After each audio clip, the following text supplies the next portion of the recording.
Good evening. I'm David Nicholas. Next year on CMU Public Television, Congressman Dave Camp joins me here on Capitol Report. Welcome to Capitol Report, a weekly discussion with your elected officials on the issues and concerns that affect you.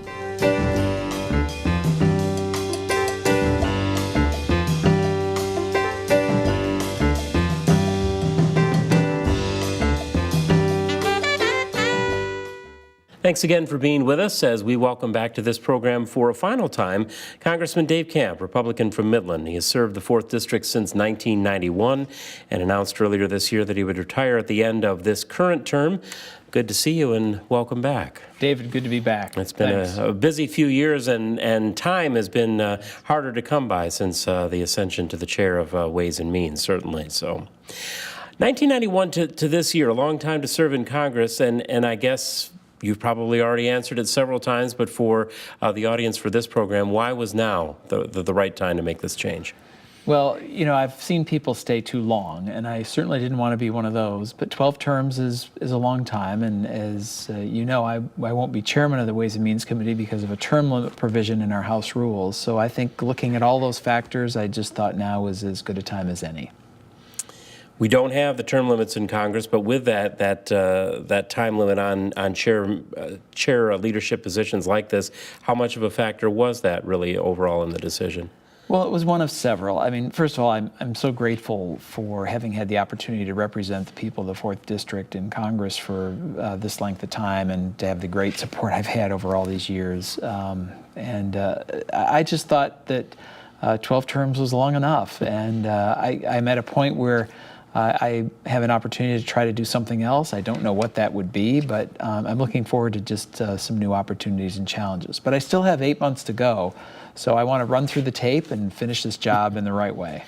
And we'll get to some of those current issues, the ongoing challenges, and what's next a little bit later on, too. I certainly want to elaborate on that. Looking back essentially over your time in service, Mid-Michigan recently lost a friend to many, Randy Reeker, and you were quoted as one of many talking about the personal influence that she had on you. How much of that, as you kind of, really in this time of kind of looking back and assessing your time in service, what was that influence like for you? Well, it was critical because she got me to run for precinct delegate, which is a volunteer. It's the first thing you do. And when I got to the state convention, I really didn't feel welcome there. I felt out of place. And as I've said, it's kind of like going to a high school reunion to somebody else's high school.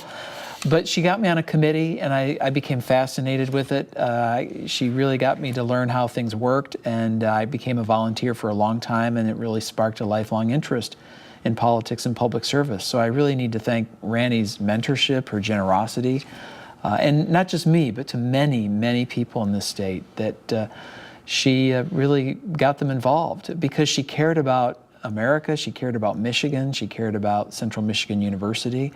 And so those were things that she got involved in. And so I'm just grateful for having known her and want to make sure that I help bring somebody else along that would really be honoring her legacy in the best way possible. Now, one of the issues that certainly has come along more in this last portion of your time in Washington has been the Great Lakes issue, the challenge with the Asian carp. You've made the battle with them almost as memorable as probably showdowns with Democrats, probably. You got the extended timetable whittled down from 5 years to 18 months for the Army Corps to propose a long-term plan, but now we're hearing about potentially several more years, billions of dollars. At this juncture, as we sit down, what's your assessment of that plan? Well, we've been constantly trying to push the bureaucracy to act to protect and save the Great Lakes. It's been a bipartisan effort, and one of the things that I think this report was critical in doing is sort of laying out eight options. But one of the options that they gave was to do nothing, and that clearly is not what we can do here. We really need to ensure that the Great Lakes are safe and secure, and to do that, we really need to hydrologically separate the Mississippi River Basin from the Great Lakes. Where would an assessment or even a suggestion of doing nothing? They're not here to answer that question right now. When you read that, what was the reaction to an answer like that? I was frankly stunned that it was going to take them 5 years to tell us doing nothing was one of the options. So I'm glad that I was able to help speed up that report. What we really need to do, I think, is try to find a place, and I think there's a lot of consensus coming around Joliet, Illinois, at the Braddock Road Lock and Dam, of really trying to block the Asian carp 40 miles before we get to Lake Michigan. And I think that's been one of the issues is moving where we really attack this problem. But look, this is so important to our state and to our region. The Great Lakes are the largest freshwater body in the world. The sport and commercial fishing and tourism is more than a $7 billion industry employing tens of thousands of people. But also for the whole ecosystem, we need to prevent this invasive species, which really does take over an environment once it gets into it. So this is something I'm not going to give up on and going to continue pushing for the next 8 months. We need to get the Army Corps of Engineers to act. We need to get Fish and Wildlife to act. We are now getting at least some sense that this is the place where we need to have the fight. Is it this Braddock Road Lock and Dam? And I think that's really, I think, a potential positive solution to this. But we can't give up. And there's a lot of people dragging their feet. And one of the things I've been constantly pushing is that we have the dams in place, we have the barriers in place, but until we hydrologically separate and have a new lock put in that actually allows us to do that, we won't be safe. You said state, you said region, you said separate, you said Illinois. I don't really, have not made a living off of conspiracy theories, but there seemed to be at least a tie at some point, some of the dragging or the delay or the back and forth that's centered on Illinois, shipping concerns in and around Chicago. How candid can you be about whether it was economics, whether it was politics, or whatever the case may be, or not, as to how much of this was rooted in that? I mean, that's home field or shoreline, as it were, for the president. How much of this has been any kind of a push, pull, tug, less bipartisan than it has been presented? Well, I think we're now getting to a point where there's a recognition that this is a critical issue we need to address. And obviously there are those in the Illinois and Chicago area that are very concerned about the barge traffic. But we do think we have solutions for that. There are solutions around the world where there's a hydrological separation, but barge traffic still continues. We just need to put in place the best means possible of doing that. And I think by pulling back 40 miles from the lakes and really hitting this Braddock Lock in Joliet, Illinois, I think that is probably the best solution that is really coming forward by both the state of Michigan and other Great Lakes area states. Because if this isn't addressed and Asian carp are allowed to take hold in the Great Lakes, they really do take over an ecosystem, and I think that would be a tragic result, not only for us, but for the long-term future. We know the money we've spent on the lamprey. We've known what we've tried to do to prevent that invasive species from destroying our fish population in the lakes. This would be even more invasive and a much more dramatic destructive effort in the Great Lakes. So we've got to stop it, and I think that's the best place to do it. A few weeks ago, a senior advisor to the administrator for the EPA, Cam Davis, sat where you are and said, acknowledged the concern, said all the testing is ongoing, but said, we're looking for them, we still have not found them. And it gets down to the sort of the splitting hairs, if you will, of between whether we're talking about the DNA or the actual fish, and where do you look and how do you test and so forth. What is the latest we have in terms of the data as to how close they are? Have any of them crept into the waterway? What do we know? Well, we believe Asian carp have been found in Lake Erie. We have not found an actual Asian carp in Lake Michigan, but there is what they call eDNA, or evidence of Asian carp, that is a relatively new scientific study, really pioneered at the University of Notre Dame. So it's a big concern, but we know they're close. I mean, we see them in the Mississippi River, and they are moving further and further north. But several years ago, I worked to appropriate money for an electronic barrier to help prevent that. And over the years, we've gotten berming, and there used to be a real problem with flooding as rivers would spill into one another in the springtime. We've addressed some of those issues. We're continuing to address this by commercial fishing and making sure that we can continue to search for that. But this is something that just can't happen. We can't have the fish get into the Great Lakes and then try to fix it later. We really have to prevent that from even beginning. So I know Cam Davis, I've been working with him on this for a number of years.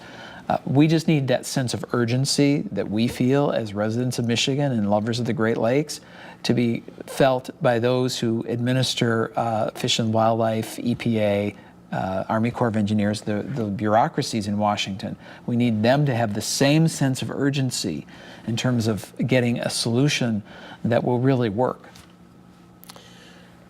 Font on your website for tax reform is probably starting to yellow because you've been at it for a long time. Too complex, too confusing, too costly. Given your efforts, including trying to make this a bipartisan effort as well, where does your departure from Congress leave that effort? There are signs, some movement. What is going to be the work still that can be accomplished in these next 8 months, and what happens moving forward? Well, our tax code is still too complex, too costly, and too time-consuming.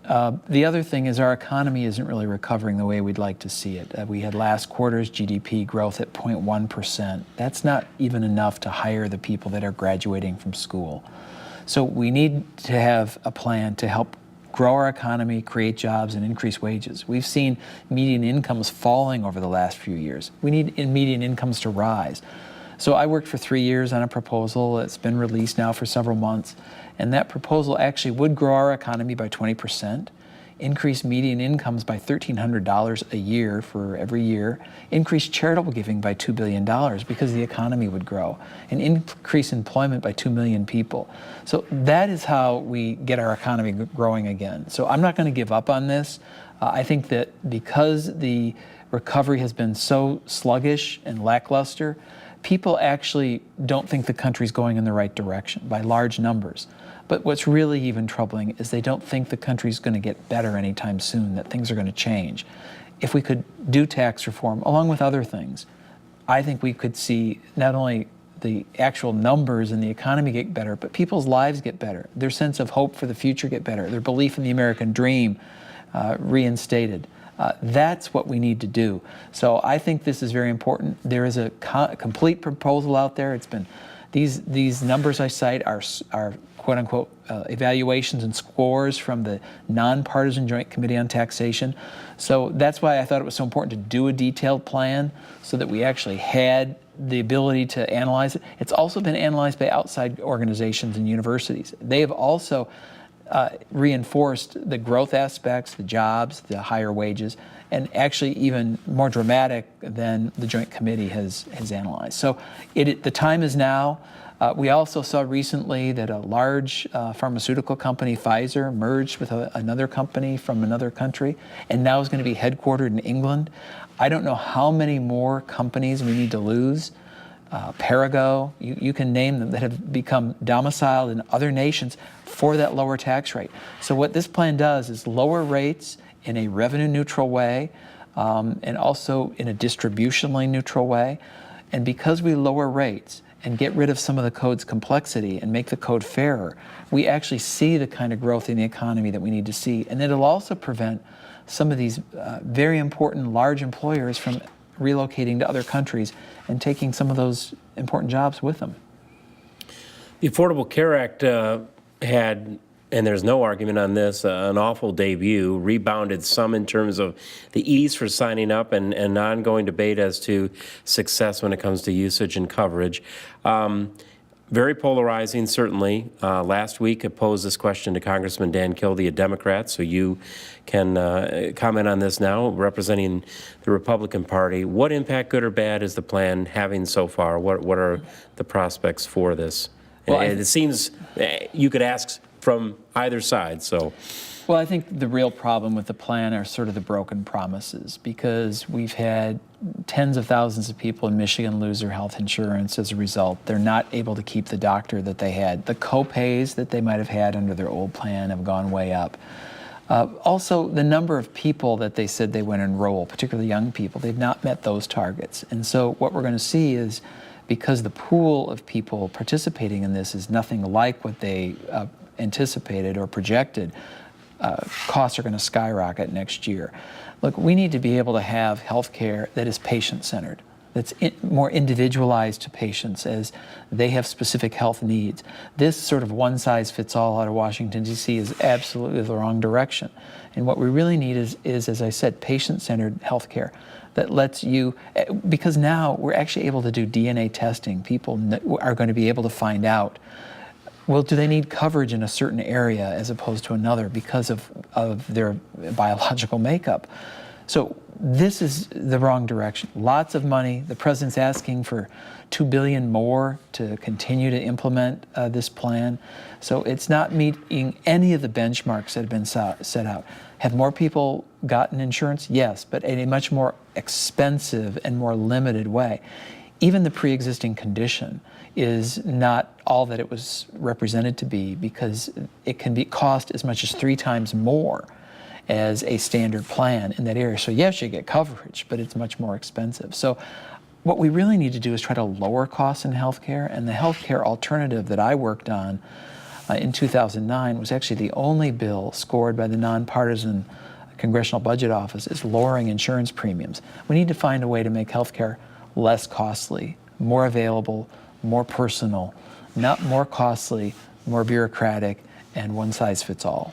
Well, there's a chance to, I guess, lobby for that plan again, because those that criticize your party's criticism say that it's a matter of simply having said no, but without a full viable alternative, as opposed to the overall extensive nature of what the ACA has represented. Is you're referring to, again, to come back to it, one that would have addressed all of the concerns that those defending, and now it has been made law of the land, would it do the same things to reform and improve health care? Well, we did in 2009 have an alternative that actually dealt with pre-existing condition and allowed young people to stay on their parents' plans until they were 26, and didn't allow insurance companies to drop you if you met certain caps or limits. We had all of those, and actually we had some Democrats vote for that. So it was the only bipartisan health care bill, and it was the only bill that was scored as lowering rates. I think now what we're looking at is, now that Obamacare is the law of the land, what are those ideas and what choices can we restore to people that have been taken away with Obamacare? How can we have people individualize plans for their particular needs that might be less costly, that might open up alternatives, so they can still get their cancer treatment at MD Anderson, for example, which Obamacare does not allow people to go to. Certain networks have been certainly taken completely out of. Many people here go to the Mayo Clinic or the Cleveland Clinic. We want to make sure that those places, the University of Michigan, for example, that those places are still available to people. So how can those who aren't covered or who can't afford this coverage, how can they still get health care? Are there policies that we can adopt and more of a step-by-step approach that will give people choices that they don't have or that were taken away? I think that's where you're going to see us moving forward in the next few months. What would it take for those that would say full repeal or replacement plan? What would it take even to take some of the elements of your 2009 proposal versus what passed in 2009 to lift out this and put in that to make overall a system? Well, I'd like to fully repeal and start over, because this thing is such a mess. And also the special exceptions and favors that the administrations have given to their friends or to big business, but yet the individual small business owner or family still has an individual mandate, but they waived the mandate for employers. All the waivers that have been given in this, all the changes that have been done administratively. I mean, this thing is such a mess of patchwork fixes that have been done without Congress that I would actually like to start completely over with the goals in mind of increasing health coverage, making health care more affordable, but by doing it in a way that doesn't require this complete federal takeover and the complete involvement of the federal bureaucracy. There's certainly a model there for doing that. We had that. But I think at this point, the best thing we can do is offer choices to people until we get enough votes in Congress to repeal it. I think that's going to be the direction we're going to have to go. But if we could repeal it tomorrow, I'd vote for doing that. Quite a mix of large and small businesses across your district. What's been the reaction from either of those size of businesses to the proposed hike in the minimum wage? I haven't heard a lot from employers on that, because I think many of them feel that we need to get our economy growing again, that that doesn't impact economic growth in the sense of really creating more jobs. And so I think what you're hearing is a lot of people looking for things like regulatory reform, tax reform, energy policy, approving the Keystone Pipeline. Those are things that would actually celebrate, for example, the growing energy industry we have in America, would actually help small businesses and large grow and hire people and buy more equipment and do the kinds of things that will structurally get our economy moving. Certainly minimum wage can be helpful, but will it move the fundamentals of our economy? And the answer is no on that. So I'd like to see us move forward on something that would actually make it possible for the economy to grow in a sustained way over a long period of time, which we have not seen under the policies that this administration's been advocating. To bring some of this time full circle, what would you point to as a proudest achievement, and I guess in the same breath, maybe the thing that you would still see as unresolved as you sort of recap and the final time we had to talk about such things?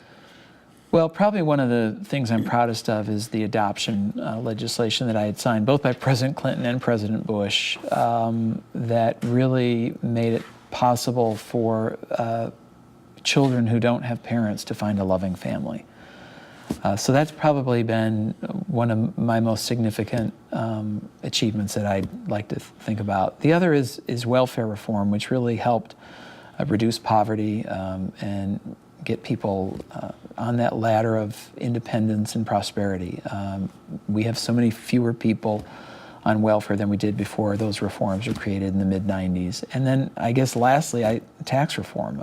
That is a path forward to creating a better future and restoring the American dream. So I'm actually, that hasn't passed. Those other two were passed and signed into law. So those are actually accomplishments. But this is one that I think is a possibility going forward that could have really tremendous positive aspects. I'm going to leave a 3-ring binder on somebody's shelf, hoping that somebody opens that up. Then it may be several 3-ring binders on tax reform. What about to those things that have been perhaps the most frustrating? People don't want to dwell on the negative, but the I mean, if tax reform is not fully accomplished, is there anything that you would say it's been good, now is the time, but here's something that I really wish could have been advanced and fully done? Yes, and all of this is not Congress's responsibility or Congress's fault. We've made some real progress on trying to reduce spending. But I wish that we had a partner in the White House that was interested in reducing the national debt. The national debt has grown in the last 6 years more than it did under all presidents prior. So I think that is unfortunately going to be a legacy that is going to be very difficult for our nation to deal with, and certainly for all the young people that are just starting their careers. They're saddled with a significant weight around their necks in terms of the national debt. So I would like to have seen more progress on that, frankly.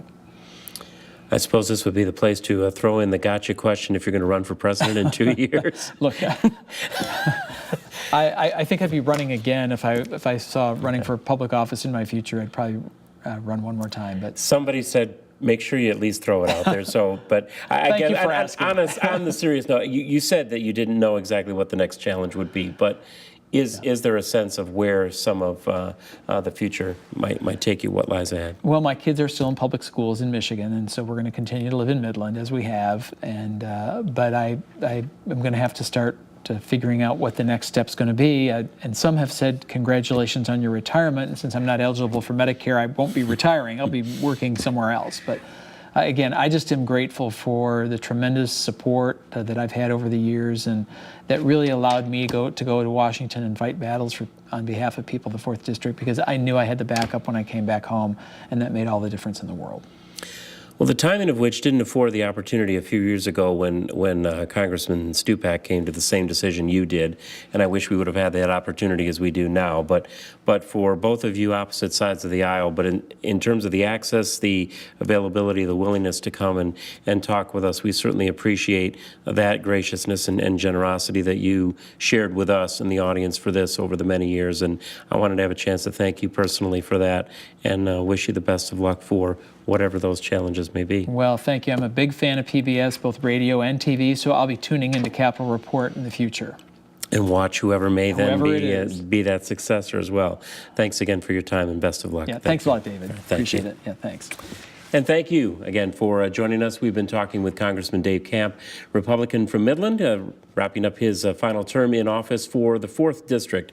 A reminder that this program will be repeated tonight in our overnight slot, and then will be shortly thereafter posted to our website. You can go to WCMU.org, click on TV, click on the WCMU Productions, and that takes you right to the link for Capitol Report. Next week, we'll wrap up our current season for 2014 as Congressman Dan Benishek joins us here. And for all of us, our director, Chris Ogazali, and all of our crew, I'm David Nicholas. Have a good night. You've been watching Capitol Report. Join us again as your elected officials speak to your concerns on current issues.